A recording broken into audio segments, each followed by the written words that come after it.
Anda menyaksikan Kompas Bisnis bersama saya, Yan Rahman. Saudara, ada informasi dari Badan Pusat Statistik yang merekam tingkat inflasi Indonesia pada Oktober 2025 tercatat sebesar 0,28% secara bulanan.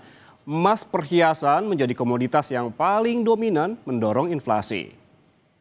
Deputi Bidang Statistik, Distribusi dan Jasa BPS Puji Ismartini bilang emas perhiasan adalah komoditas paling dominan dalam mendorong inflasi dengan andil sebesar 0,21%.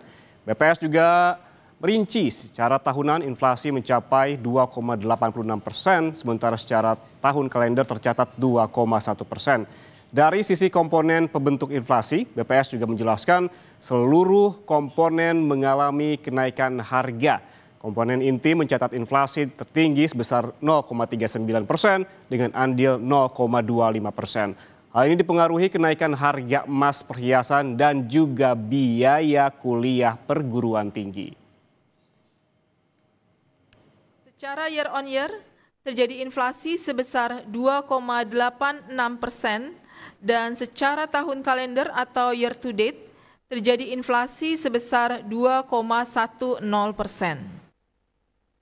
Kelompok pengeluaran penyumbang inflasi bulanan terbesar adalah perawatan pribadi dan jasa lainnya dengan inflasi sebesar 3,05% dan memberikan andil inflasi sebesar 0,21%. Komoditas yang dominan mendorong inflasi pada kelompok perawatan pribadi dan jasa lainnya ini adalah emas perhiasan yang memberikan andil inflasi sebesar 0,21%. Selanjutnya saya akan menyampaikan tinjauan khusus terkait inflasi emas perhiasan. Kelompok perawatan pribadi dan jasa lainnya menjadi kelompok utama penyumbang inflasi pada Oktober 2025 dengan tingkat inflasi dan andil inflasi masing-masing sebesar 3,05% dan 0,21%. Komoditas yang memberikan andil terbesar pada kelompok ini adalah komoditas emas perhiasan.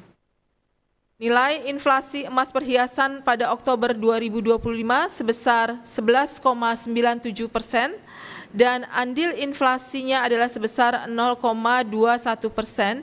Ini merupakan inflasi tertinggi sejak 26 berturut-turut setelah terjadinya inflasi.